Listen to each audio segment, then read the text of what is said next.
playing with him? Yeah, I mean, obviously a lot. You know, just the way he sees the game, the way he reads it, and yeah, he's been good for our team and good for myself as well. Is he a guy you kind of go up to and ask questions, or you kind of more like watch, or? I mean, a bit of both. You know, I would say, you know, just watching him play, the way he moves out there and creates space, and then obviously just in practice, you know, and talking and stuff like that. What was it like when you first joined, though? It's kind of like, wow, you know. Yeah. I mean, was there a little bit of that? I mean, I'm sure there would be a little bit. I mean. Yeah, no, for sure. I mean, I think everyone, you know, have watched this highlight at some point, and you know, for myself as a younger guy, growing up watching the top players in the league, he was definitely one of them. So. Really excited when he came, and he's been good for us. Kind of like the same thing when Kat joined. I was like, wow, I mean, yeah, no. When Kat came, I heard a bunch of bad things about him. he hasn't proved me wrong. So, yeah. Coming out of that game, what do you feel like you guys need to do, setting the tone tonight against a tough Carolina team? Yeah, they're a really good team. You know, the way they played, they're a really tough team. They play with a lot of speed, shot volume, and a lot of pace. So I think we just gotta, you know, come back to our game, play the way. You know, if you look at the Nashville game, I think we played a really good game, and I think if we can copy that, and you know, I think we'll be successful. Razor, aside from Kane, there's so many other experienced players on this team. As in total, what do you think you've taken away most from just learning from them? Yeah, I mean, it's just good. You know, we got a lot of competitive guys in this locker room, and I feel like everyone's just, you know, feeding off each other and, you know, want to develop. So I think it's been good for everyone. Can you tell kind of who's been in these big kind of playoff kind of games that you can watch, like a Perron, and you know, obviously Kane scores the goal the other night, all that kind of stuff? Yeah, I know for sure. I mean, I think experience plays a big part of it. You know, been in the moment before, and you know what it takes, and know what to do to be successful. So that's huge for us, and you know, like you guys said, we have a lot of experienced guys. We got cup winners and stuff like that. So it's been good for us. Are these games a little different than, or, you know, you always hear about it, a little different than say Game 20? Well, how different are they? Like, I mean, yeah, for sure it is. You know, it's not a lot of games left, and there's not a lot of spots to get into to where we want to be. So, you know, I feel like we almost have to start playing playoff hockey, and have been doing so for quite a while now. So, you know, I think everyone in this locker room around us know what we're chasing and know what we're going for, and it's fun. It's fun games. You know, it's exciting. If you look at my two previous years at this time of the year, I haven't been in this situation. So it's really fun. You know, it's a different vibe around the locker room and on the ice as well. Is this the best birthday gift you could ask for doing pregame media? It's up there. It's up there, yeah. Happy birthday. Thank you. Appreciate it. It's getting old. I'm getting old. Wallman's availability? Wallman's unavailable for us. Unfortunately, didn't respond like we had hoped from the skate yesterday. So still battling that lower body. He'll be unavailable for us. What's your message been to Sprawn as he's been out these last few games? Stay with it. It's just our team game.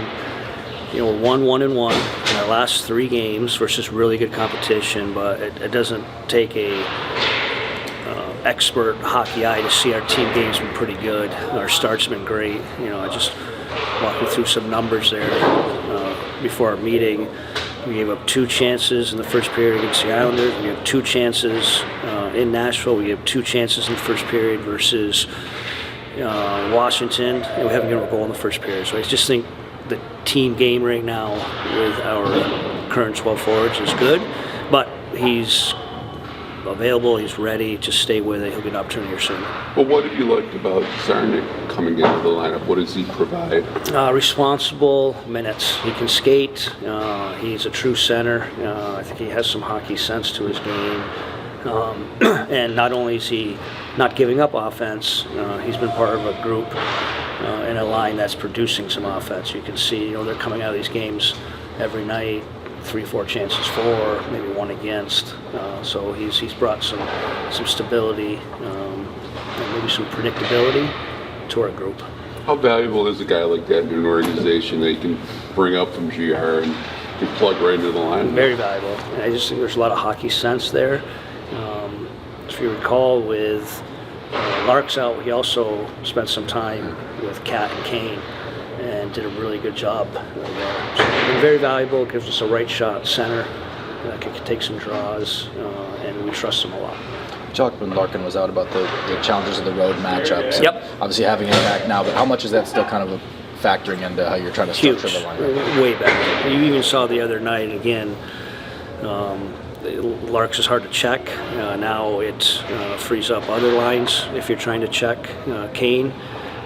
It just helps our overall depth. And again, we only got 1 point at Nashville and 1 point maybe between Nashville and Washington. But again, our team game was pretty darn good. We go through a game against Washington, we only give up 3 grade A's. We out grade A team 13-3.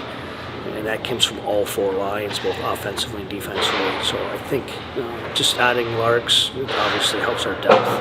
What do you think the impact of having a guy like Kane around has been for someone like Raymond, who has some of those qualities too? Remarkable. Just his approach as a pro too. He's an older body.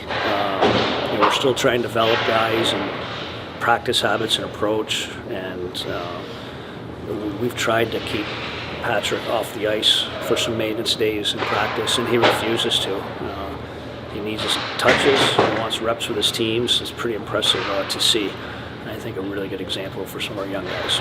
He really seems like he's a hockey nerd. He loves the sport, he loves everything about it. He loves competing. He finds a way to elevate. I mean, you saw him the third period the other night in Washington. Not only does he score, he had 2-3 other grade A's too in the third when our backs are truly to the wall. So, just a really good player for us. Well, you've been around all those Tampa guys like him. I mean, what's it like to coach a guy like that? I think there's superstars, and then there's world-class competitive superstars. I think I've experienced that a little bit with Kucherov. Yeah. People know the world-class player Kucherov, Kane are. I don't think they get enough credit for how competitive they are. And I don't blame the average fan. You have to probably be inside the room to see how special they are on the competitive side too. Griffin's clinching a playoff spot last night. Just what it means for that organization and Waddy, and just kind of the trajectory that they have this season, what they've done. Excellent, especially with up and down start. Dan Watson is an excellent coach. He kept that group on task. Great buy-in from the group, and you can see it build. And again, we have a lot of prospects. Playoff hockey is important with development. You can see how intense our stretch of games have been of late, and how valuable it is for games so late into the season, and especially at that level. What have the reports been on Casper from down there? Much improved. Great growth. I know there's some excitement on how he's developed his game, which is understandable. He's still a very, very young player, and coming from Europe to North America is an adjustment, and he's going through that. Did you kind of notice that in training camp? He looked like a little bit kind of like, well, this is a lot different. Of course, you're on top of there's less ice. He's still not, he's a guy, a talented player that's made plays all of his life. You don't have the time and space to make those plays. Again, give Waddy and his staff a lot of credit, being patient with him, putting him in some really tough situations probably early, and now he's starting to grow. Kosa really seems like he's rolling. Yes, I mean, the trajectory of him for 2 years, it's almost been nearly similar to his time in Toledo, and then where he is now, where it's a tough position. You need games, you need reps, you develop the right way, and that's a really good sign of where he keeps heading. Thank you. Thanks, Thanks, guys.